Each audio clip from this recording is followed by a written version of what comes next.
शाम की लम्हा लम्हा उतरती हुई धुंध में सर झुकाए हुए घर के खामोश आंगन में बैठे हुए मेरी वामादा आंखों की जलती हुई रेत से एक बेफरते समंदर की आवारा लहरें अचानक उलझने लगी।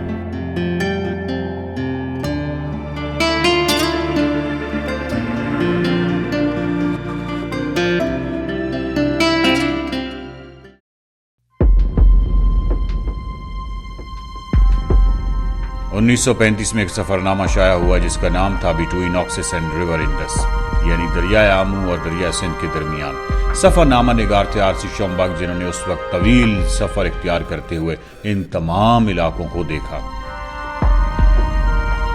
सफरनामा यूं तो सारा ही दिलचस्प है, लेकिन जब शोमबर्ग पसू पहुंचता है तो लिखता है कि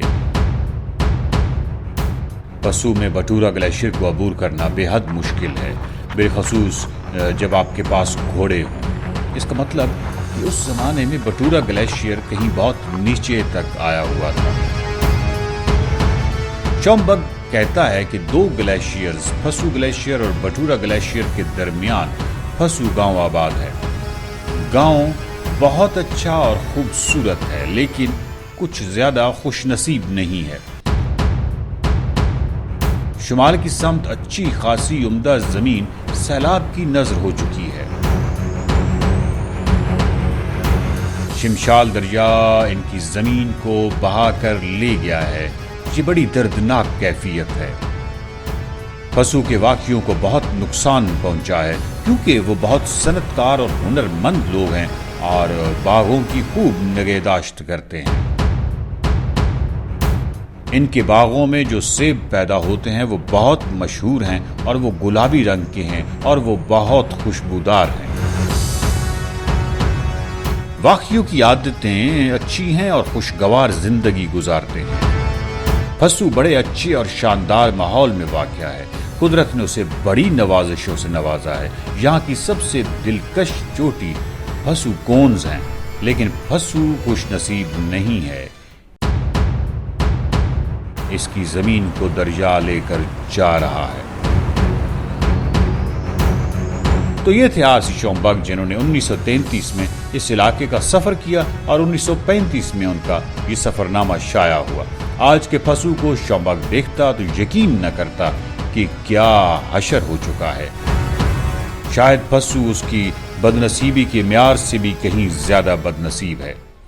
मैंने खुद बजाते खुद 2000-4000 रुपये मिलते थे हमारे बजट में। यूनियन काउंसिल का एक मेंबर था मैं बजाते खुद, और फिर उस यूनियन काउंसिल का जो भी मेंबर होता वो गांव के चेयरमैन होता था। उस हिसाब से मैंने 7 बार यहाँ दरिया को बांधने की कोशिश की। आवाम ने मेरे साथ दिए और उसको GI वायर कहते हैं, ये यानी गेबन का जो तार है ना, इससे हम उसको बांधते थे। लेकिन ये मसला ये है कि मशीन के ज़रिए से उसको बनाते हैं, जब एक टूट गया तो सारे निकल जाते हैं। ये तकरीबन 1 किलोमीटर तक आगे थी ये,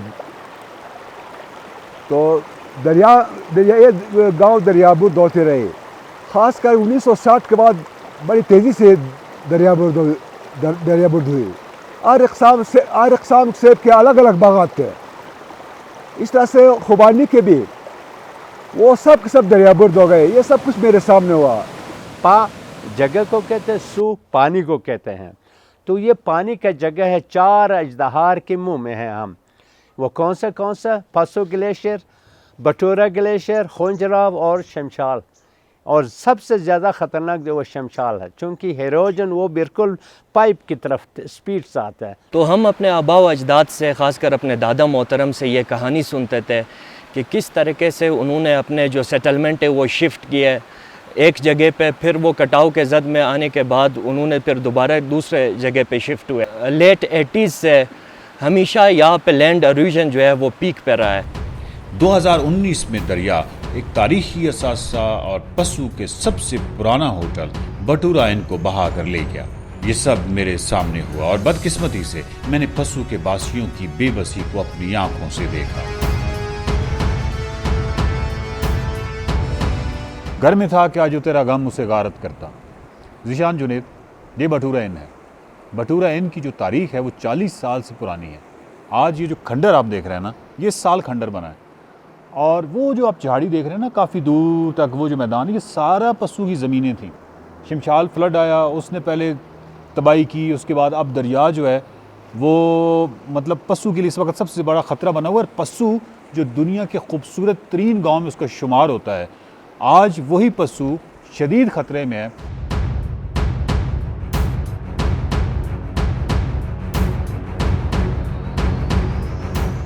جو یہاں کی کمیونٹی نے اپنے بہاف پہ اور کچھ ڈونرز کی مدد سے یہاں پہ کچھ بند ڈالے تھے.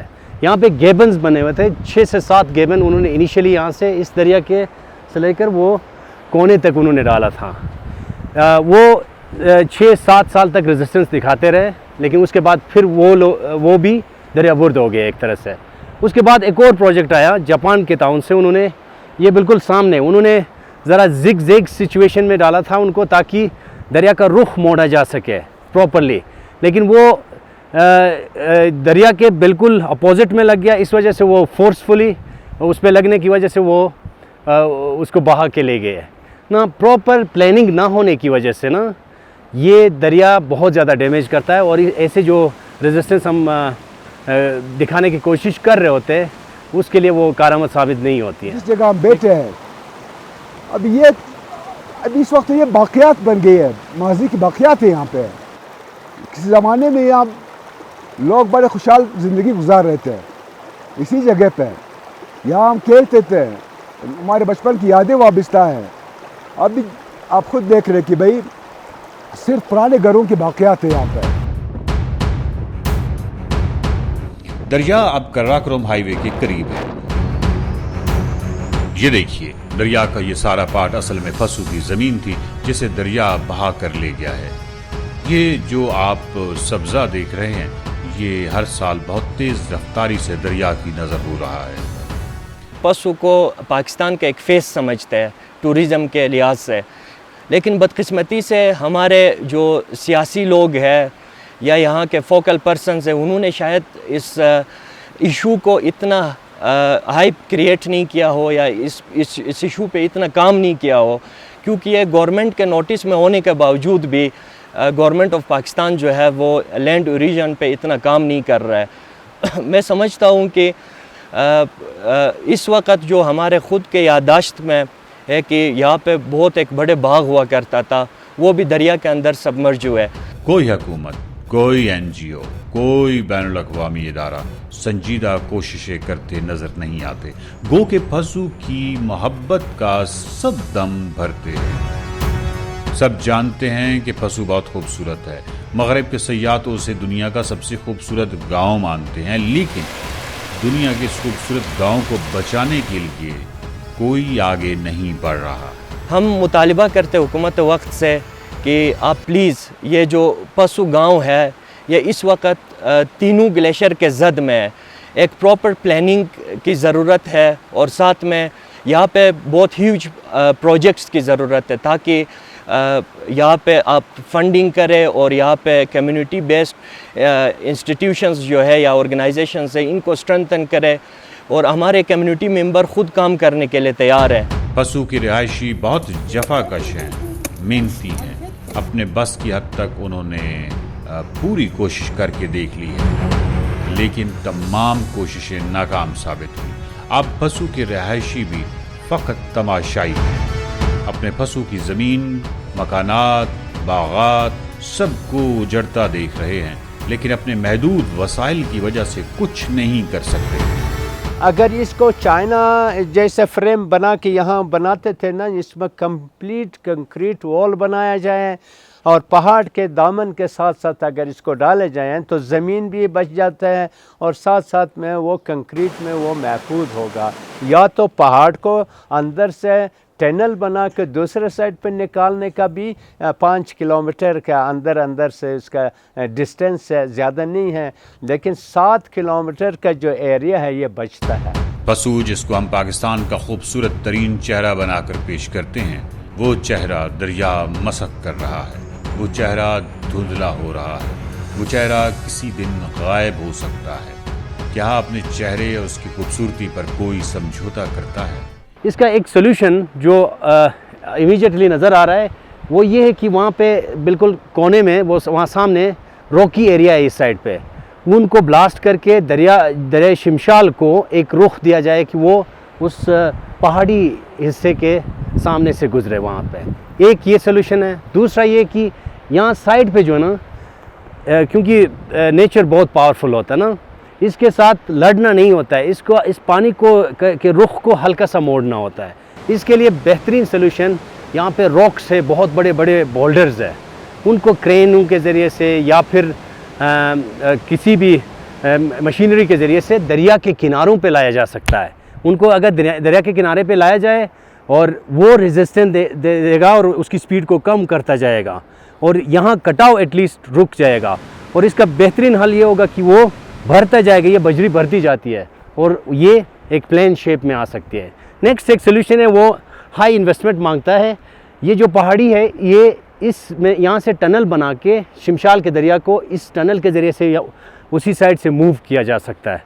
तो ये एक हाई इन्वेस्टमेंट हो सकता है इस पे, लेकिन ये भी एक बेहतरीन सोल्यूशन है और उस पानी को बिजली के लिए इस्तेमाल किया जा सकता है और वो एक टूरिज़म स्पॉट भी बन सकता है। और इस जो पशु एक बहुत बड़ा नाम है, टूरिज़म की दुनिया में एक बड़ा नाम है, इसको सेव करने में, इसके हिस्टोरिकल जो डिमोलिश हो रही है, ये सारे मकानात, यहाँ के दरख्त, ये बहुत सारी चीज़ें ज़ाया हो रही है, इसको बचाने में ये बहुत काम आ सकती है।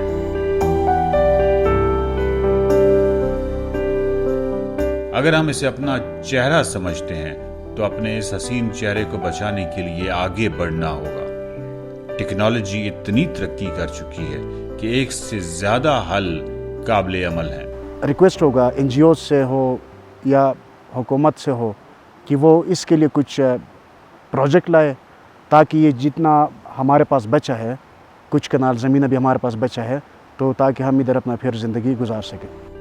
पशु को यकीनन बचाया जा सकता है, पशु की कदीम तारीख को बचाया जा सकता है, अपने इस खूबसूरत चेहरे को बचाया जा सकता है। हुकूमत, NGOs, बैनुल-अक़वामी इदारे या प्राइवेट सतह पर मुखय्यर हजरात, जिसको भी इस चेहरे से प्यार होगा वो इसे जरूर बचा लेगा।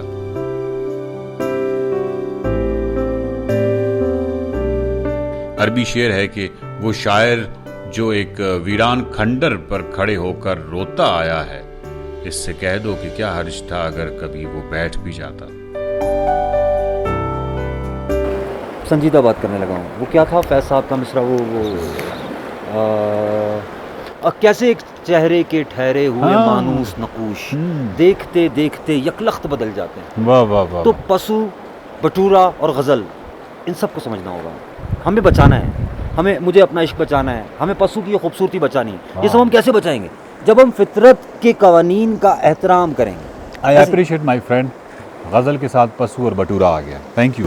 लाना पड़ा, सुन नहीं रहते ना इसके अलावा।